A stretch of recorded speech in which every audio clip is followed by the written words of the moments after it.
What an interesting and inspiring story. You know, many successful small businesses start off as part-time enterprises. It's a smart way to test the market and refine your product or service. But as the Vines brothers recognize, moving from part-time to full-time requires new skills and discipline. Joining me to talk about ways in which you can take your business to the next level is internationally acclaimed business author and CPA Dale Furtwengler. For more than 20 years, Dale has been helping clients improve their bottom line performance. His latest book, Pricing for Profit, is now available in 7 countries, including the United States.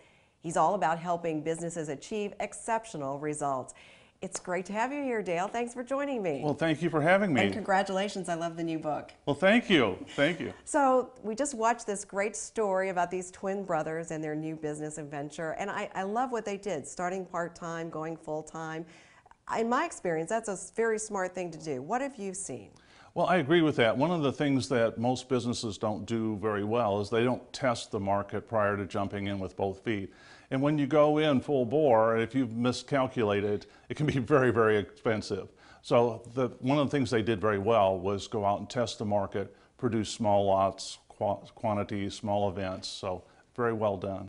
Well, I also like the fact that they really listened to what their customers wanted. They said, you know, people were coming up on the streets and asking them about their t-shirts. And I think a lot of times, sometimes as entrepreneurs, we start thinking about what we think is right for the market, not what the customer thinks. Well, exactly. And it really doesn't matter what we think. What we think is important. And in fact, in my own business, very early in my career, providing part-time CFO services, one of the things that the market told me was that they liked the discipline I brought into their lives. The business owners felt that they were so busy with the day-to-day activities that having somebody to help them stay focused on the things they needed to do to get to the next level was critical. I had not envisioned that, so it was a great, great message that I got that I could use marketing myself.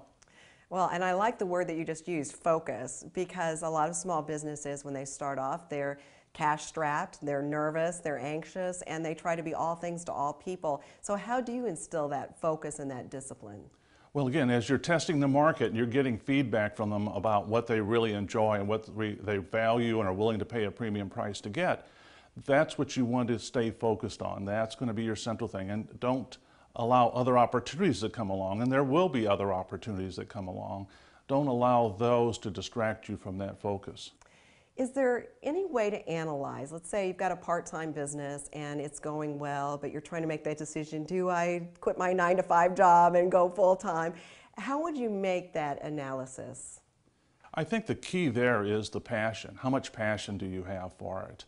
If it's something you enjoy doing, but it's fun as an alternative, you know, as a change of pace, then that's probably not a good business model. But if you're passionate about it, if this is what you'd really love to do and this is your dream, then go for it, absolutely. And as we said, and you've tested it, and there is a market out there for it. What about the economy right now? You know, I don't have a crystal ball. I don't think any of us do. We don't know what's going to happen. Is this a good time to be starting a business?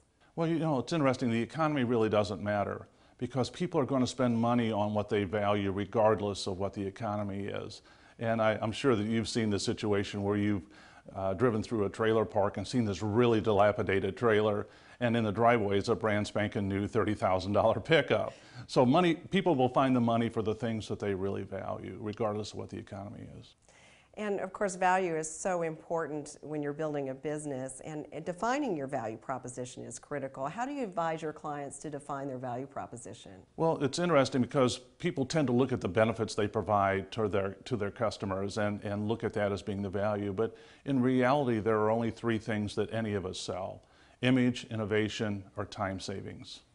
Very interesting. Can you elaborate on that a little bit? Yeah, if we take a look at benefits that we hear most often, we'll say integrity or friendliness or quality, timeliness. Well, if we start breaking those down and looking at them, they will all fit into one of those 3 categories. So if somebody says, well, part of my value proposition is the friendliness of there, well, that's an image issue.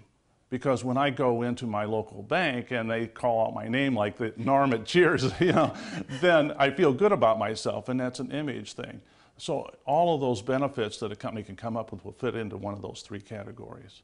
that do. That VIP, that making you feel special is so important, isn't it? It is. And now let's talk a little bit about pricing, because that's your new book, Pricing Right. for Profits. And a lot of small businesses feel like they need to compete on price, and they're willing to cut their prices just to get the business. But you say, don't do that. Don't do that, because you confuse the market. You're making great claims about what your offering can do, and then you're pricing below what everybody else is charging. So it creates an incongruity in the message that you're sending to the market. So buyers don't know what to do. They don't know what to believe. Do we believe the marketing messages, or do we believe the price? And human nature being what it is, we're skeptical of what people tell us, so we're going to trust the price. And so it actually, using price to create name awareness, devalues your offering. Well, and I guess there's always somebody out there who's willing to do it cheaper than you're willing to do it for. Oh, absolutely. That's always going to be the case. The reality is, though, they're not going to be able to do it as well as you can do it. And for the people who want it done well, whatever that product or service is, they're going to realize that, and they'll pay a premium price to get it.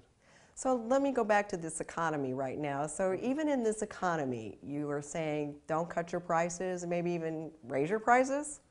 Possibly, yeah. There's no reason why you can't. And let me give you a simple example. There's a Charles Crane agent.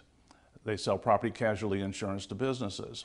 And he said he had gotten 40 pages into my book when he had gone to call on a prospect.